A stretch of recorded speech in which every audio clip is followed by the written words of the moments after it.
Hello, I'm Brian Watrous. I'm a VMware certified instructor and a senior technical trainer with VMware Education.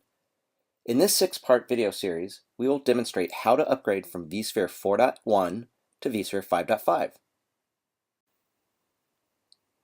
In the previous video, we demonstrated how to upgrade VMware tools and virtual hardware in your virtual machines.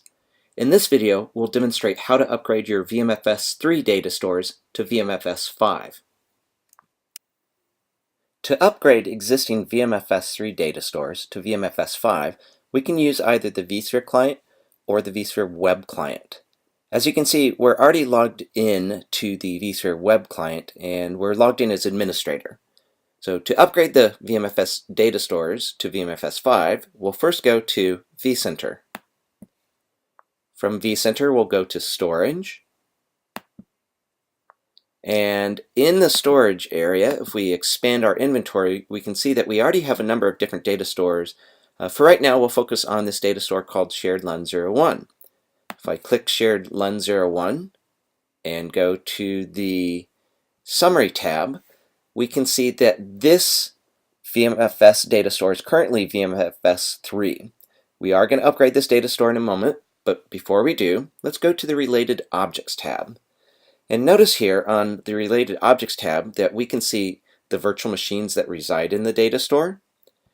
We can see which templates reside in the data store. Currently, there are no templates in this particular data store. And we can see which hosts are connected to the data store. Now, the first two pieces of information, the VMs and the templates, are potentially useful pieces of information, but the hosts is the crucial piece of information that you have to have. Before you upgrade your VMFS 3 data stores to VMFS 5, you must first upgrade all of the hosts that are connected to the data store to vSphere 5. Now, if you recall from our earlier videos in this series of videos, this machine that was originally called esx01.vclass.local started out as an esx4.1 host, but we've since upgraded it to ESXi 5.5.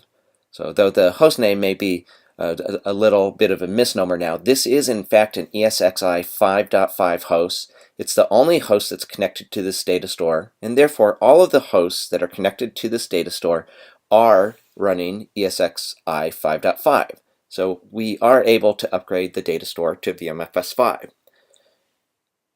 In addition to checking which hosts are connected and whether or not they've been upgraded, it's also useful to go to the VMs section and the VM template section to make yourself aware of what virtual machines and templates are in the data store.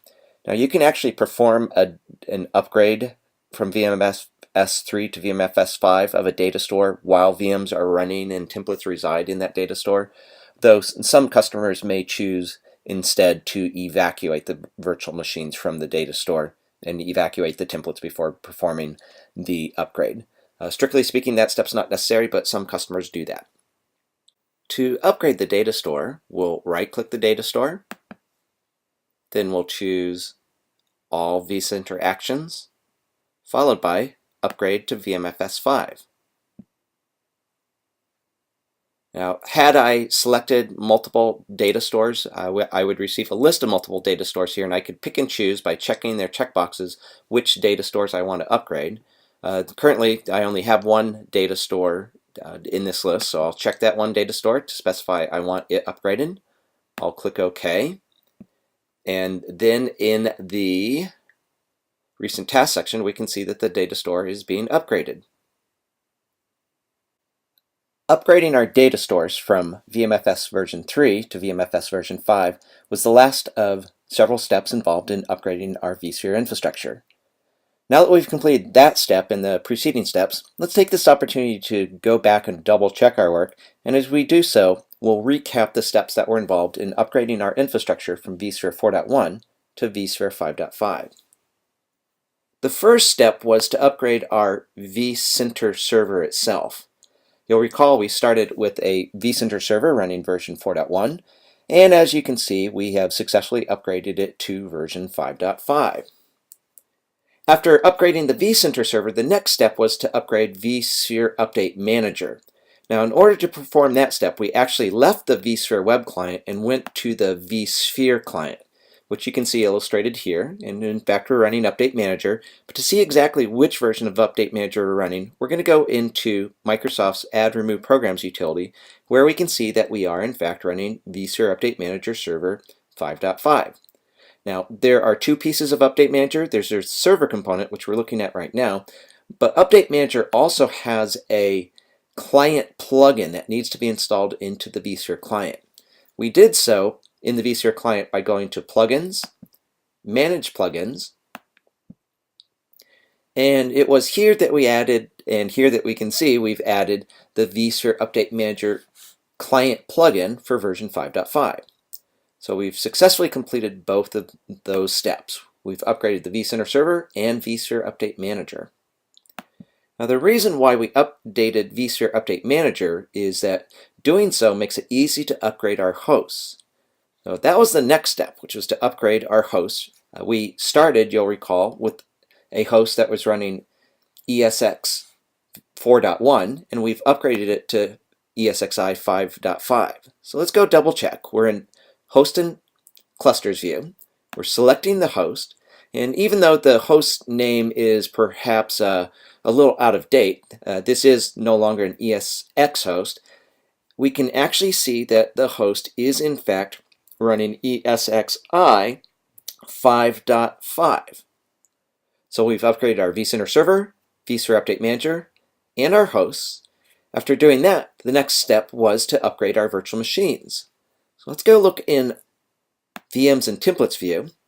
And in this view, if we select one of our virtual machines, such as VM01, we can see that whereas this virtual machine started off as a version 7 VM, it's now a version 10 hardware version VM. Now, the fact that this VM is hardware version 10 allows us, if we choose to have up to 64 virtual CPUs in this virtual machine and up to 1 terabyte of virtual memory. But in addition to upgrading the hardware version to version 10, we've also upgraded the version of VMware Tools. So as we can see here, VMware Tools is now running, this virtual machine is now running the current version of VMware Tools. The last step of upgrading our infrastructure was to upgrade the data stores. Any data stores that we had that were running VMFS 3, we've upgraded to VMFS 5. So to show an example, this data store called Shared LUN 01 was a VMFS 3 data store, and it's now a VMFS 5 data store. So there you have it. Those are the steps involved in upgrading our infrastructure from vSphere 4.1 and vSphere 5.5. If you missed any of the previous videos, do watch all the videos in the series so that you can see all the steps that we've described in recap here. And do be sure when you perform the upgrade steps themselves that you perform the upgrade in the steps that this video and all of the videos outline. The order that you perform the upgrade is a crucial aspect to how you upgrade your vSphere infrastructure. This is one video in a 6-part series of videos which demonstrate how to upgrade from vSphere 4.1 to vSphere 5.5. Be sure to watch all the videos in this series. And visit the vSphere product page at vmware.com for valuable resources such as technical white papers, technical documentation, customer case studies, communities of interest, as well as other video demonstrations. The following offerings are available from VMware Education for vSphere.